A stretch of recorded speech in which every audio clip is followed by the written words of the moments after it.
Hello, ladies. Thank you for joining us tonight. Thank you for coming to Sassy. So sit back and relax and take in everything. Just digest everything that you hear and learn from it.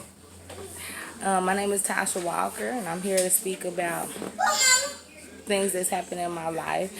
I'm a little bit nervous. This is my first time. I haven't done this.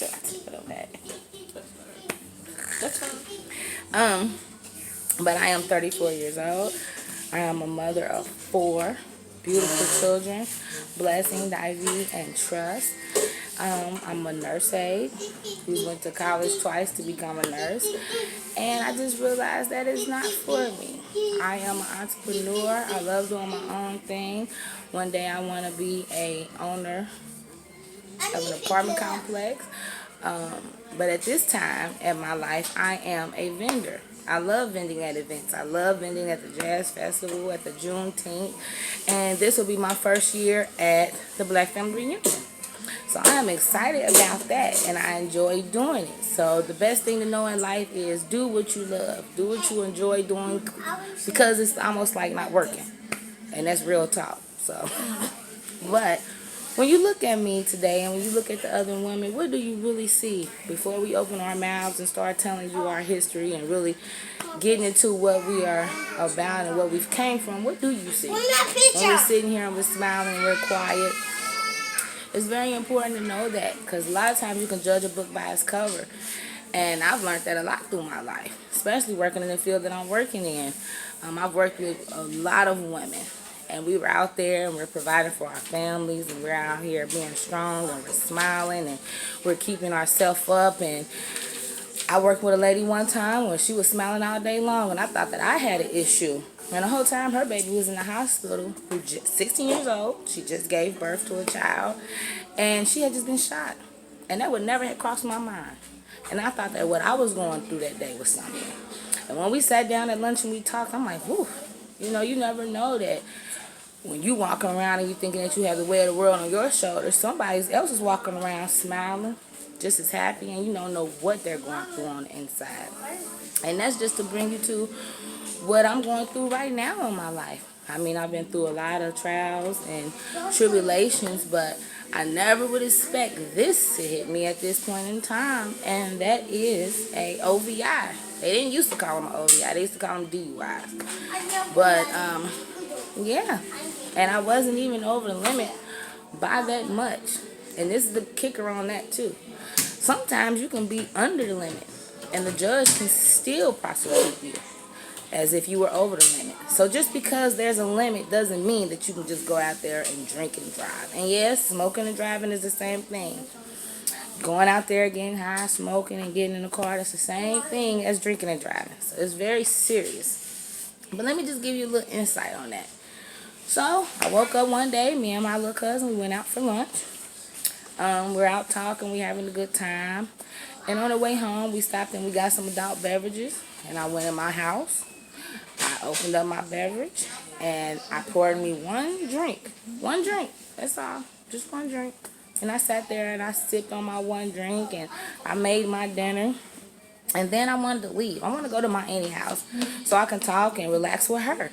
And so when I got up and I made that move and I got in my vehicle, I felt good. I felt fine. Nothing was wrong with me, This is a typical day. It's not like I haven't went to a bar and had a shot and laughed, or, went to a friend's house and had a shot and laughed. I was perfectly fine. But this is what was different. Got in my vehicle, start proceeding to Spring Grove Avenue, start going up Wayne Road, and I hit black ice. See, sometimes the Lord would come in and he would do things in your life. Not saying that the Lord do anything bad, because God doesn't want anything bad to happen to you. Always remember that. The Lord doesn't bring any bad on you. But he will bring a lesson. Because out of anything that you go through in your life, there is a lesson that you have to learn. So in this lesson, I didn't expect to hit black ice. I didn't expect my car to go up on a curve and to go head on into a woman's vehicle that had her and her baby in there, even though her child was 18 years old. Your children will always be your babies, no matter how old they are, from infant to adulthood. Those are your babies. And I harmed her and her baby that day. And that's still on my conscience. A whole year later, that is still on my conscience. That is something that I still have to think about when I lay my head down at night. From the time I have to wake up and I look at my 4 babies. And, you know, I walked around my house crying and moaning for 3 to 6 months. You know, the first 3 months, it was real hard because I was hurt also. But at the end of the day, I wasn't worried about me. My concern were the victims, the people that I hit black ice and went on the curb and I hit. I was no longer concerned about me. From this situation, this woman had to depend on other people to take care of her. She had to depend on her family. You know, things that she probably were used to doing. Even as simple as just going to the bathroom. These are the things that people have to think about when we go out here and we make choices. That's not affecting just us. It affects everybody around you. You know, and that's serious. And I'm 34 years old. I take care of my children. I go to work. I would never expect nothing like this to happen to me. But it did. It did. And that's real talk all day. That it happened. And so now I'm struggling with which way is this going to go? Because now I'm going to court. Now I'm going back and forth to court, and it's been a year. I've been on a home incarceration for a year, where I had to report to somebody when I had to go to work, when I have to do something. I have to talk to somebody, and that changed my whole life around. The choices that I've made changed my life.